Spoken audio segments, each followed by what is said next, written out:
একটা ফ্যান নষ্ট হয়ে গেছে, নষ্ট হয়ে যাওয়ার পরে ঠিক করবো, ঠিক করে পাইতাছি না একে একে, কারণ অনেকটি তো কারবার, এগুলো পয়সা করলামই করলাম, ঠিক আছে, সব তছনছ করছি।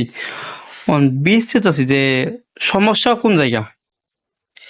ফ্যানটা হঠাৎ করে কেমন ফ্যানটা ঘুরে না, গরম তো অনেক, কি যে করি, মানে গরমে আর বাঁচতাছি না, সেজন্য পুরোটা খুললাম, পুরোটা খুইলা পরিষ্কার করলাম, পরিষ্কার করার পরে এটা নতুন করে লাগাইমু, কোনো তো সমস্যা দেখতাছি না।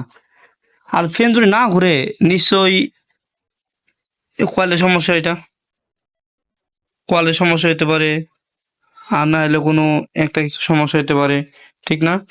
দেখি কি করা যা, না গেল তো লাস্টে মাস্টে মনে হয় যে আপনার